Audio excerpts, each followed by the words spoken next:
Benedicto XVI. Audiencia General. Miércoles 23 de febrero de 2011. San Roberto Belarmino. Queridos hermanos y hermanas. San Roberto Belarmino, del cual deseo hablaros hoy, nos lleva con la memoria al tiempo de la dolorosa escisión de la cristiandad occidental, cuando una grave crisis política y religiosa provocó la separación de naciones enteras de la sede apostólica. Nació el 4 de octubre de 1542 en Montepulciano, cerca de Siena. Era sobrino, por parte de madre, del Papa Marcelo II. Recibió una excelente formación humanística antes de entrar en la Compañía de Jesús el 20 de septiembre de 1560. Los estudios de filosofía y teología, que realizó entre el Colegio Romano, Padua y Lovaina, centrados en Santo Tomás y en los padres de la Iglesia, fueron decisivos para su orientación teológica. Ordenado sacerdote el 25 de marzo de 1570, fue durante algunos años profesor de teología en Lovaina. Sucesivamente, llamado a Roma como profesor en el Colegio Romano, se le encomendó la cátedra de apologética, durante la década en la que ocupó ese cargo, 1576-1586, elaboró un curso de lecciones que confluyeron después en las Controversiae, obra que enseguida se hizo célebre por la claridad y la riqueza de contenidos y por su corte predominantemente histórico. Hacía poco que se había concluido el Concilio de Trento y la Iglesia Católica necesitaba afianzar y confirmar su identidad, también respecto a la Reforma protestante. La acción de Belarmino se insertó en este contexto.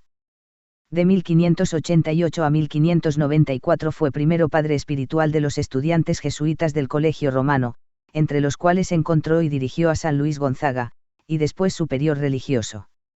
El Papa Clemente VIII lo nombró teólogo pontificio, consultor del Santo Oficio y rector del Colegio de los Penitenciarios de la Basílica de San Pedro. Al bienio 1597-1598 se remonta su catecismo, Doctrina Cristiana Breve, que fue su trabajo más popular. El 3 de marzo de 1599 fue creado cardenal por el Papa Clemente VIII y, el 18 de marzo de 1602, fue nombrado arzobispo de Capua. Recibió la ordenación episcopal el 21 de abril del mismo año.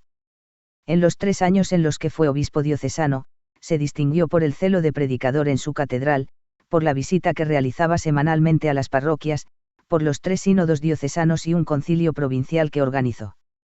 Después de participar en los cónclaves que eligieron papas a León XI y Pablo V, fue llamado a Roma, donde fue miembro de las congregaciones del Santo Oficio, del Índice, de los ritos, de los obispos y de la propagación de la fe.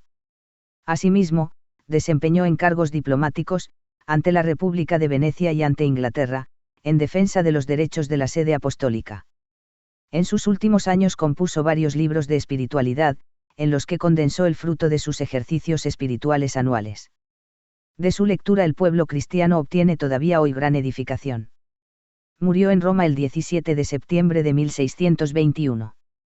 El Papa Pío XI lo beatificó en 1923, lo canonizó en 1930 y lo proclamó doctor de la Iglesia en 1931. San Roberto Belarmino desempeñó un papel importante en la Iglesia de las últimas décadas del siglo XVI y de las primeras del siglo sucesivo. Sus Controversiae constituyen un punto de referencia todavía válido para la eclesiología católica sobre las cuestiones acerca de la revelación, la naturaleza de la Iglesia, los sacramentos y la antropología teológica. En ellas aparece acentuado el aspecto institucional de la Iglesia, con motivo de los errores que entonces circulaban sobre esas cuestiones. Sin embargo, Belarmino aclaró también los aspectos invisibles de la Iglesia como cuerpo místico y los ilustró con la analogía del cuerpo y del alma, a fin de describir la relación entre las riquezas interiores de la Iglesia y los aspectos exteriores que la hacen perceptible. En esta obra monumental, que trata de sistematizar las diversas controversias teológicas de la época, evita todo detalle polémico y agresivo respecto a las ideas de la Reforma, pero, utilizando los argumentos de la razón y de la tradición de la Iglesia, ilustra de modo claro y eficaz la doctrina católica. Sin embargo, su herencia está en el modo como concibió su trabajo. Las gravosas funciones de gobierno no le impidieron, de hecho, aspirar diariamente a la santidad con la fidelidad a las exigencias de su estado de religioso, sacerdote y obispo. De esta fidelidad deriva su compromiso en la predicación. Al ser, como sacerdote y obispo, ante todo un pastor de almas, sintió el deber de predicar asiduamente. Son centenares los sermones, las homilías, que pronunció en Flandes, en Roma, en Nápoles y en Capua con ocasión de las celebraciones litúrgicas. No menos abundantes son sus exposiciones y sus explanaciones a los párrocos, a las religiosas, a los estudiantes del Colegio Romano, que con frecuencia tienen por objeto la Sagrada Escritura, especialmente las cartas de San Pablo. Su predicación y sus catequesis presentan el mismo carácter de esencialidad que había aprendido de la educación ignaciana, toda ella dirigida a concentrar las fuerzas del alma en el Señor Jesús intensamente conocido, amado e imitado. En los escritos de este hombre de gobierno se percibe con mucha claridad, aun en la discreción detrás de la cual oculta sus sentimientos, la primacía que asigna a las enseñanzas de Cristo. San Roberto Belarmino ofrece así un modelo de oración, alma de toda actividad, una oración que escucha la palabra del Señor, que se sacia contemplando su grandeza, que no se repliega en sí misma, sino que se alegra de abandonarse a Dios.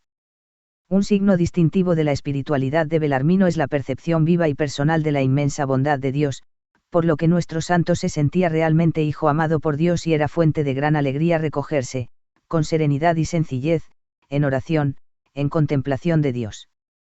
En su libro de Ascensione Mentis in Deiam, Elevación de la mente a Dios, compuesto según el esquema del Itinerarium de San Buenaventura, exclama: oh alma, tu modelo es Dios, belleza infinita, luz sin sombras, esplendor que supera el de la luna y el sol.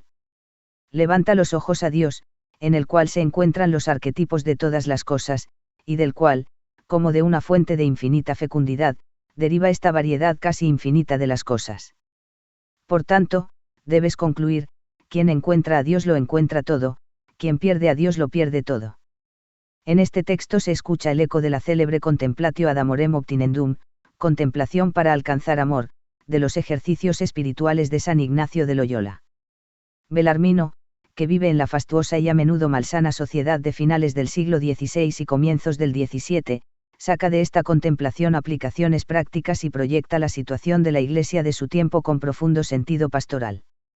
En el libro de Arte Bene Moriendi, el arte de morir bien, por ejemplo, indica como norma segura de vivir bien, y también de morir bien, meditar con frecuencia y seriamente que habrá que dar cuentas a Dios de las propias acciones y del propio modo de vivir, y tratar de no acumular riquezas en esta tierra, sino de vivir con sencillez y con caridad para acumular bienes en el cielo.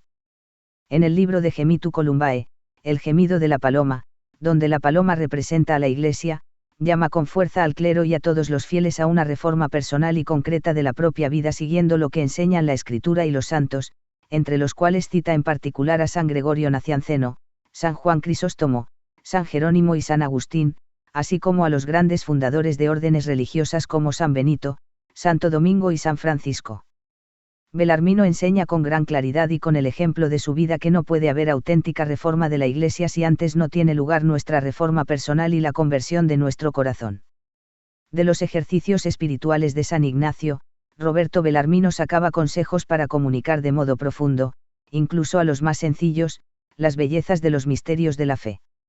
Escribe: si tienes sabiduría, comprendes que eres creado para la gloria de Dios y para tu eterna salvación. Este es tu fin, este el centro de tu alma, este el tesoro de tu corazón. Por eso, considera auténtico bien para ti lo que te lleva a tu fin, y auténtico mal lo que te impide alcanzarlo. El sabio no debe ni buscar acontecimientos prósperos o adversos, riquezas y pobreza, salud y enfermedad, honores y ultrajes, vida y muerte, ni huir de ellos de por sí. Son buenos y deseables solo si contribuyen a la gloria de Dios y a tu felicidad eterna, son malos y hay que huir de ellos si la obstaculizan. De Ascensione Mentis in Deum, grado 1. Obviamente, estas palabras no pasan de moda, deberíamos meditarlas largamente a fin de orientar nuestro camino en esta tierra. Nos recuerdan que el fin de nuestra vida es el Señor, el Dios que se reveló en Jesucristo, en el cual Él sigue llamándonos y prometiéndonos la comunión con Él. También nos recuerdan la importancia de confiar en el Señor, de darlo todo en una vida fiel al Evangelio, de aceptar e iluminar con la fe y con la oración toda circunstancia y toda acción de nuestra vida, buscando siempre la unión con Él. Amén.